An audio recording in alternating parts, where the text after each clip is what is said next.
We're going to be reading Dear Dog, which is Dog Diaries. Mackenzie catches me taking letters out of my help box. Nikki, what are you doing? Aren't you supposed to be in the toilet? I was on my way there right now, actually, but it's none of your business. Who do you think you are? The toilet police? Well, who do you think you are, Miss Know-It-All? I'm sure she wouldn't appreciate you snooping around in her letters like... There are strange things living in the pools and lakes in the hearts of mountains.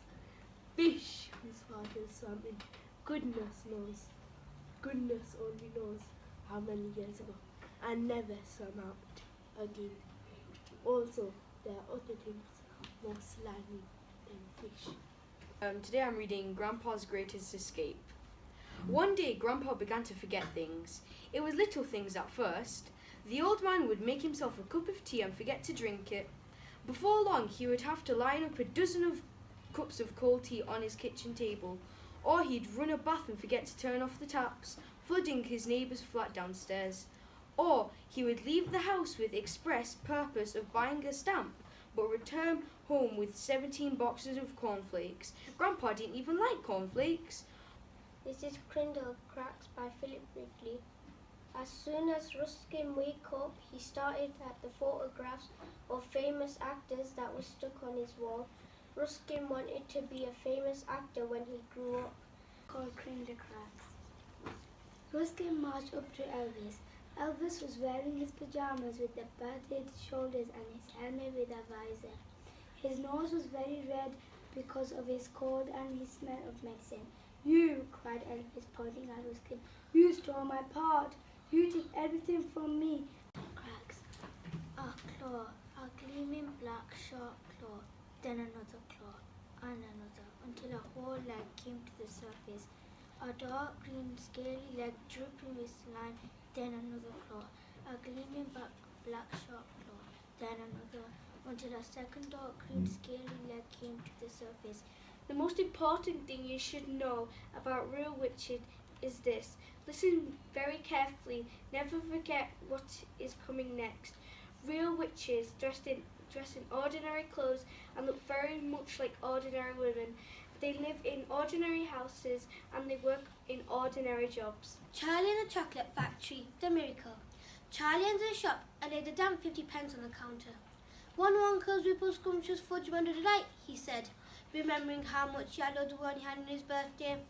The man behind the counter looked fat and well fed. He had big lips, fat cheeks and a very fat neck. The fat around his neck bulged out all around the top of his collar like a rubber ring. With each word she spoke, flecks of pale blue phlegm shot from her mouth like little bullets. "I'm asking you why!" she screamed. Nobody answered her question. "Children smell!" she screamed. "They stink out of the world! We do not want these children around here!" The front door exploded inward, and a huge rusty cannibal arced across the reception hall and wedged itself in the painting just above great-great-granddad's picture. "Nobody move!" a voice shouted. I couldn't be exactly sure as my ears were still ringing from the blast, but it sounded like the voice of a girl. It was coming from the front step, but it was so dark and there was so much smoke and dust that no one could see who it belonged to. Or else. "Yes," said Tom, opening the front door. "What do you want?" A harassed middle-aged woman in a green coat felt hat on his step. He glanced at the armband on her sleeve. She gave him an awkward smile. Chapter 1. The Dark Lord Ascending. The two men appeared out of nowhere, a few yards apart in the narrow moonlit lane. For a second they stood quite still, ones directed at each other's chest. Then, recognizing each other, they stored their wands beneath the cloaks and started walking briskly in the same direction.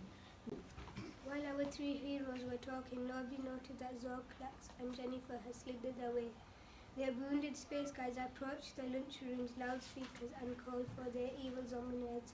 Zombie nerds instructed Jennifer, destroy Captain Underpants and his little friends too. Soon every evil zombie nerd in the entire school put down their Omni magazine and headed for the cafeteria. "You dare to argue with me?" screamed the Grand High Witch. "I will just talk to myself," cried the Red Witch. "I swear, Your Grandness," she began to shake with fear. The Grand High Witch took a quick step forward And when she spoke again, it was in a voice that made my blood run cold. A stupid witch who answers back must burn until her bones are black, she screamed. No, no, begged the witch in front the row.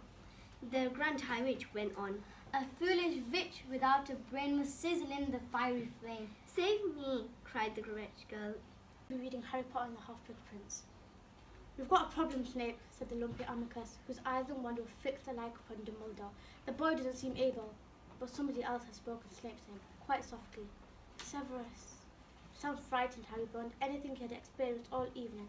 For the first time, Dumbledore was pleading. Baby brother from outer space. Mrs. Seath, the deputy head teacher, caught us and shouted, "Halt!" And we all gasped because Mrs. Seath is seriously scary. And I heard that one time she made every single pupil cry during assembly just by making her eyes go really wide. Maisie grabbed my hand and I could feel that she was shaking, and I knew that she had to come up with a believable excuse for why we were out of class ASAP. But I'm not very good at becoming of answers. Narnia, Lucy looks into a wardrobe. Lucy felt a little frightened, but she felt very inquisitive and excited as well. She looked back over her shoulder, and there, between the dark tree trunks, she could still see the open doorway of the wardrobe and even catch a glimpse of the empty room from which she had set out. Max slowly opened one eye and peered around the clearing. He was alive. That was unexpected, but a welcome surprise. The trigger-happy poacher was wrestling with one of Slink's men, who was trying to tear the gun away from him.